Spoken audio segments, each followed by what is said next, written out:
A paz e graça de nosso Senhor Jesus Cristo esteja com todos nossos queridos irmãos. Este é o canal Felisberto Moreira. Seja bem-vindo ao nosso canal. Amados, quantos irmãos que têm passado no nosso canal, têm assistido o vídeo e não têm se inscrito e nem têm dado o seu like. Por gentileza, dê o seu like, porque a plataforma do YouTube indicará este vídeo para alcançar mais pessoas, para ser edificado na fé. É só dar um clique aí ao lado, dar o seu like, faça também seus comentários, porque é muito importante para nós. O tema de hoje, irmãos, que Deus trouxe no meu coração nesta madrugada, é o reino da luz e o reino das trevas. É o assunto que Deus trouxe para mim, para abordar com os irmãos neste dia de hoje. Para isso, vamos ler na epístola do apóstolo Paulo aos Colossenses, no capítulo 1, do verso 12 e o 13.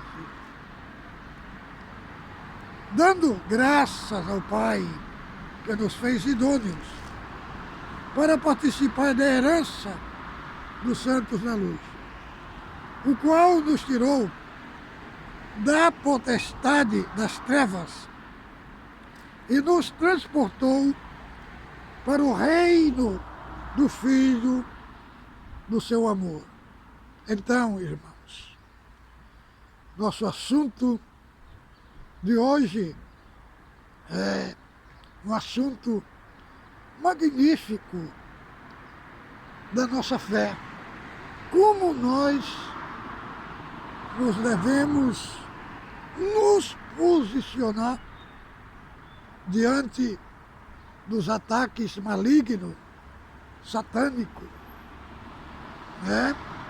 Aqui nós encontramos o apóstolo Paulo, que em Colossenses, primeiro, vale ressaltar que Colossos era uma cidade da Ásia Menor, que hoje fica no país da Turquia. E lá em Colossos tinha 3 cidades, Hierápolis, Colossos e Laodiceia,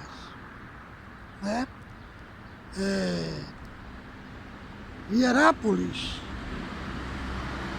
tinha ali, era uma água quente, que saía, umas águas termais, que saía de Hierápolis. E Colossos já era conhecido como a cidade das águas frescas, e Laodiceia era conhecido como a cidade das águas ruins. Por isso que o anjo da igreja, lá em Laodiceia, quando o Senhor escreveu a carta, o próprio Senhor, abordando falando de um contexto geográfico, falou que não podia ser morno nem frio, porque o Senhor ia vomitar da sua boca. Então fazia uma alusão à parte geográfica. E Colossos, quem atendia lá, era Epáfras. E Epáfras levou para Paulo na prisão tudo o que estava acontecendo em Colossos, né? Mas especialmente hoje nós vamos falar do reino da luz e do reino das trevas, né, irmão? Primeiro Paulo fala do reino, depois, seguindo o verso 14 até ao verso 23, ele vai falar dos atributos do senhorio de Cristo. Mas os atributos do senhorio de Cristo vamos deixar para outra oportunidade. Gravarei um vídeo específico para falar do senhorio de Cristo, né? Dos seus atributos. Mas hoje vamos falar do reino da luz e do reino das trevas. Mas Cristo já era rei. Antes de nascer, ele já era rei. Ele já tinha o seu reino. Agora, por que aparece aqui o reino de Cristo? Irmão, aqui se trata de um confronto. É um confronto do reino de Cristo contra o reino das trevas. E nós sabemos, como diz a palavra, que todos pecaram e destituídos foram da glória de Deus. Essa guerra, ela começou no céu, depois ela se desencadeou na terra, onde foi criado o primeiro homem, Adão, e lá houve a tentação. Adão foi seduzido e Eva também, e eles pecaram, porque eles caíram na armadilha da serpente. Como disse o apóstolo Paulo, lá no capítulo 5 de Romanos, por um homem entrou o pecado do mundo, e pelo pecado entrou a morte. E todos pecaram e destituídos foram da glória de Deus. Então, a natureza caída de Adão passou para toda a humanidade, porque a Bíblia apresenta ele como o cabeça da criação. Cabeça da criação. Então ele foi tentado,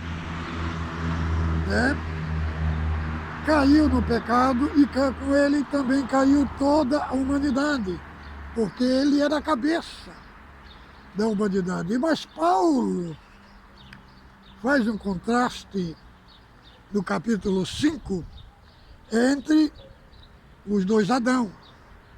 O Adão que pecou e o Adão vivificante, né?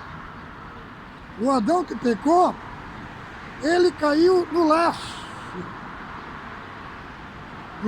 da serpente, no laço do diabo, pecou dentro do jardim. E Cristo, como o segundo Adão também, a mesma proposta que foi feita para Adão, foi feita para Cristo também. Mas Cristo não venceu o diabo dentro do jardim. Venceu no deserto, irmão. Então, Cristo nasceu em Belém da Judeia, teve as suas duas naturezas, humana e divina, e no seu nascimento, a guerra, ela foi instalada no campo humano. Por isso que Cristo, quando foi batizado, foi conduzido pelo Espírito ao deserto.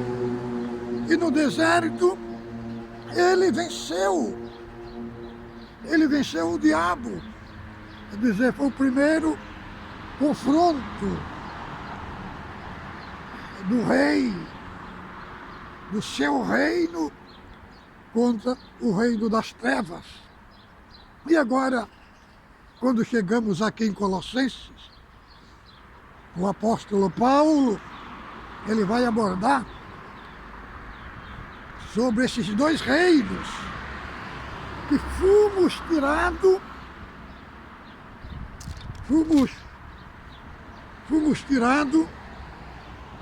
o qual nos tirou da potestade das trevas e nos transportou para o reino do Filho do seu amor. O apóstolo Paulo, na sua epístola que ele escreveu aos Efésios, ele fala de uma guerra no espaço sideral, de uma guerra cósmica. Então nós temos este céu atmosférico e nós temos o outro céu, que é abaixo do céu onde Deus está. É onde se instala esse conflito, se instalou esta guerra contra todos aqueles que estão na luz. E o diabo e Satanás, irmãos, nós devemos conhecer quem ele é, como é que ele age, como é que ele atua, como nós podemos entender a atuação dele. É porque, irmãos, ele é o opositor de Deus. E ele é o inimigo número 1 de Deus. Então, o próprio Senhor Jesus, no Evangelho segundo escreveu João, no capítulo 8, no verso 44, ele diz que disse para os fariseus: vocês têm por pai ao diabo, ele é pai da mentira, ele não se firmou na verdade, ele é um homicida desde o princípio do mundo. Então Cristo mostra ele como o pai da mentira, como o enganador, né? Como aquele que trabalha através das suas ciladas. E as ciladas que ele prepara são em lugares específicos, em lugares que é difícil a vítima ser livre. Então, primeiro, ele é astuto. Segundo, ele trabalha através da sua cilada. Então, irmãos, nós estamos num tempo de um grande conflito, espiritual, de uma batalha que se trava, de um conflito que se trava nos lugares celestiais. É uma guerra cósmica. Esta guerra, o apóstolo Judas, ele, quando foi falar dos falsos mestres, no capítulo 1, no verso 9, ele enfatizou que o diabo batalhava com Miguel a respeito do corpo de Moisés. Só que a ênfase, quando você lê o texto, a Epístola de Judas, a ênfase ali não é propriamente o corpo de Moisés. É uma guerra cósmica que está, porque Judas vai enfatizar, né, os falsos ensinos dos falsos mestres. O que está agindo por detrás dos falsos mestres não é propriamente uma heresia, é mais do que uma heresia. É uma guerra cósmica, é uma guerra satânica que Judas quer transmitir para a igreja que está se desatando, que está se descortinando nos bastidores. Para quê? Para fazer dissolver a fé da igreja. Então Judas, ele descreve, né, os que entraram no caminho de Caim, né? Ele descreve também os pecados de Sodoma e Gomorra, né? E ele descreve também os anjos que deixaram o seu principado e foram reservados as prisões eternas para ele. Mas, irmãos, quando Judas, quando ele chega, quando ele vai falando do estrago que os falsos mestres estão fazendo e o que está agindo por detrás, por isso que é apresentado Satanás com uma autoridade do reinado das trevas e Miguel como autoridade do reinado da luz. Então o que Judas quer transmitir, que não é propriamente o que está por detrás, não é propriamente só o falso ensino dos falsos mestres.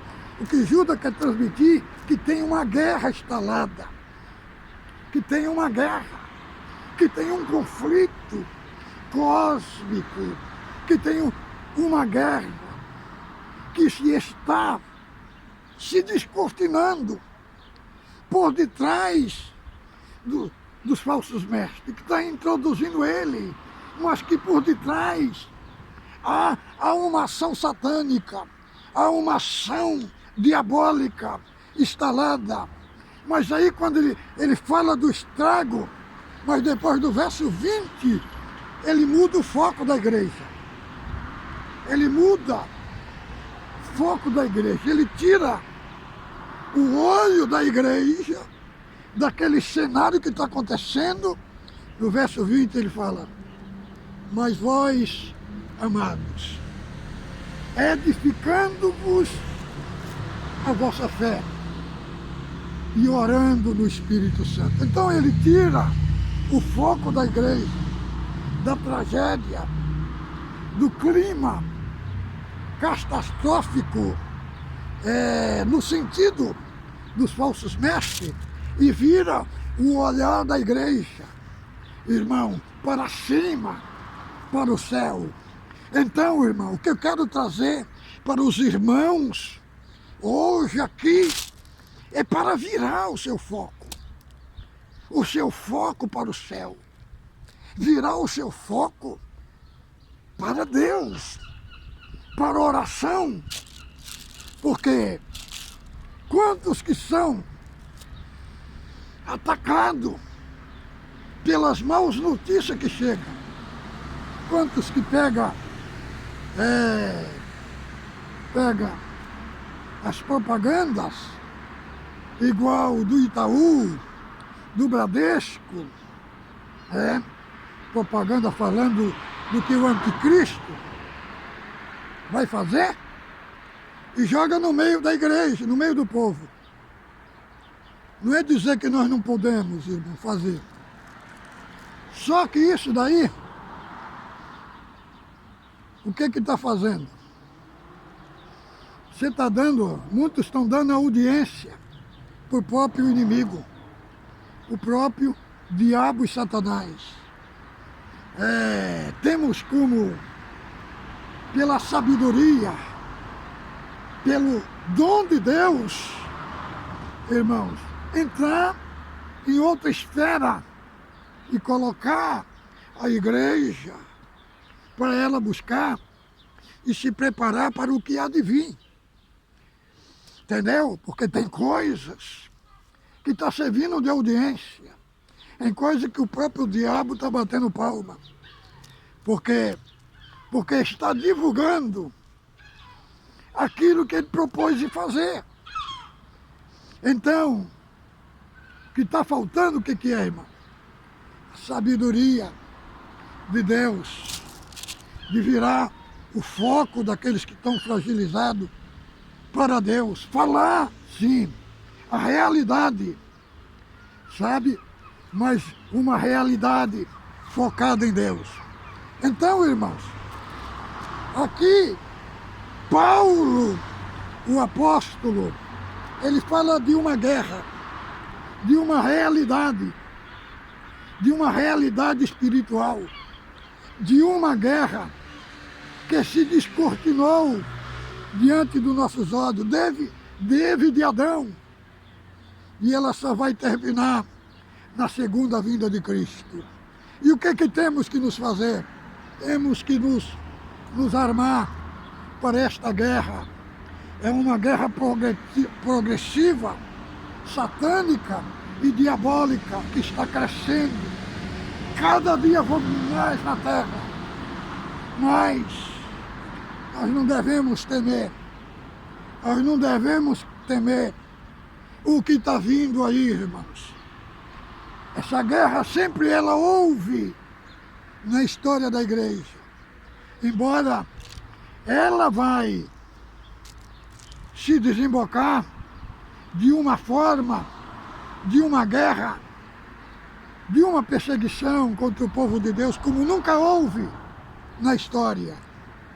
Mas quando nós lemos o livro do Apocalipse, nós vemos um inimigo grande, nós vemos uma guerra gigantesca.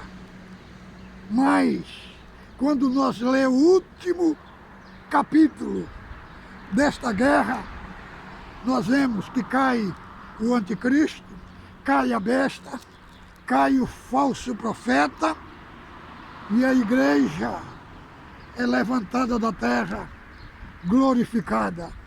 Não significa que perder a vida, não significa derrota, porque temos algo imaterial dentro de nós, que isso ninguém pode matar. Então, irmãos, há uma guerra do reinado das trevas.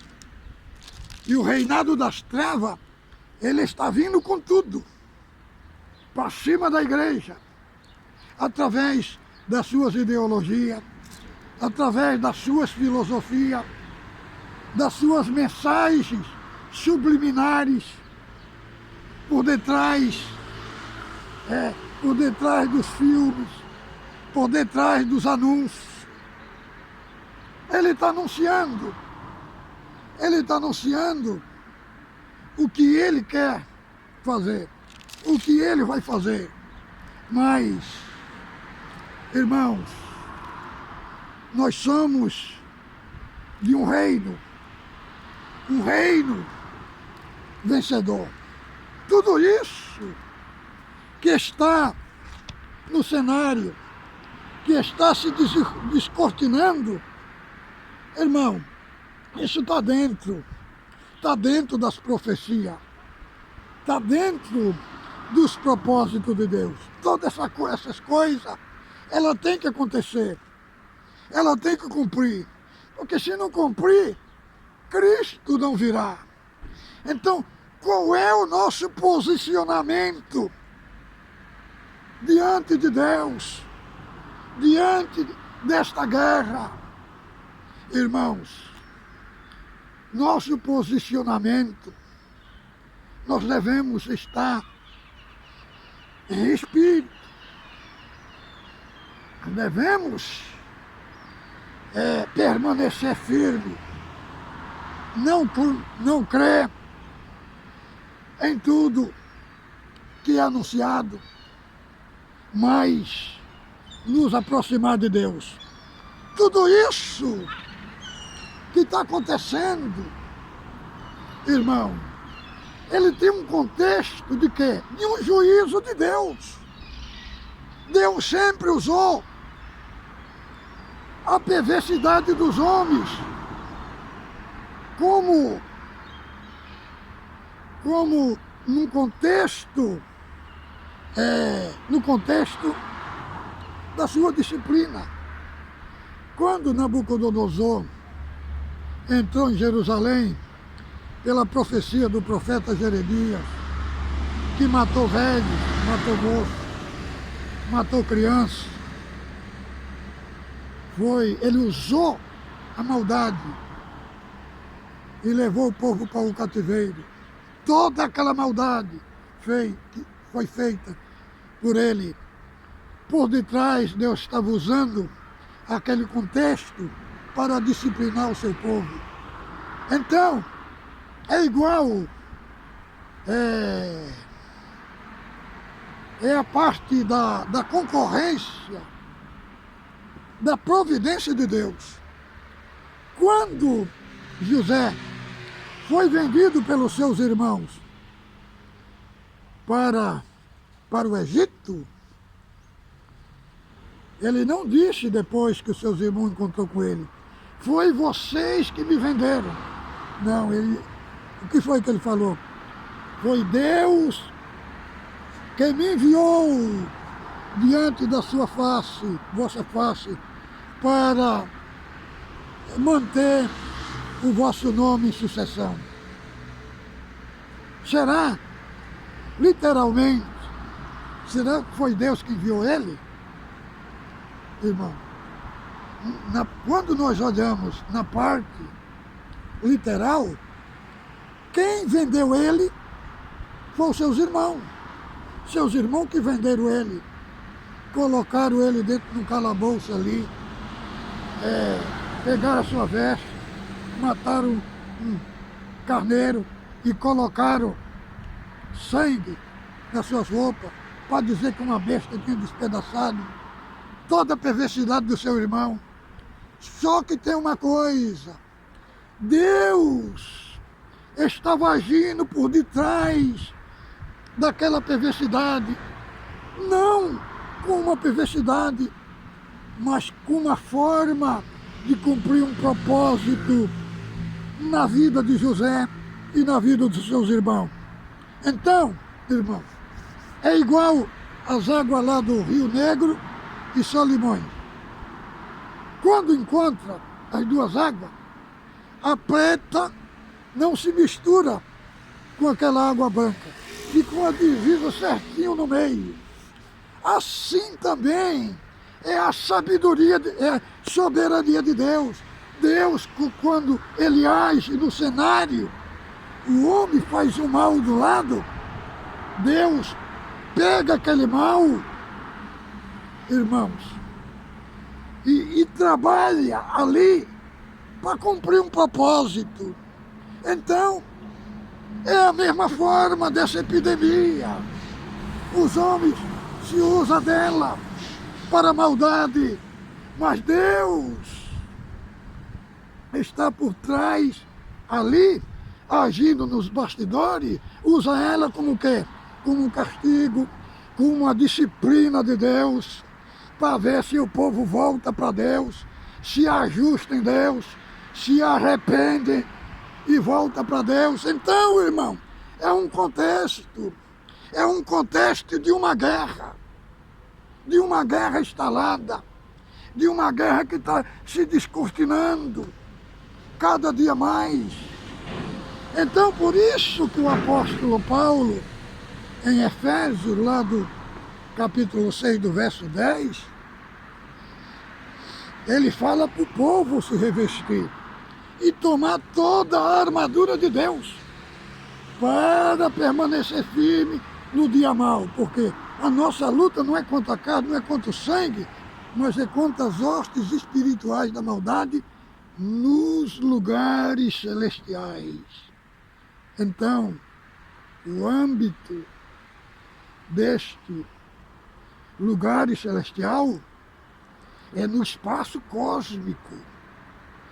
Há uma guerra, há uma influência satânica por detrás das pessoas, por detrás das incorporações. Para quê, irmão? Para alcançar o seu objetivo, para lançar caos, lançar destruição. Há um cenário diabólico sendo armado na terra, sendo armado no mundo. Então, o que devemos virar o nosso coração e virar o nosso foco para Deus, porque é nele, irmão, é nele que nós vamos ser encorajados, ser revestido de poder. Para quê?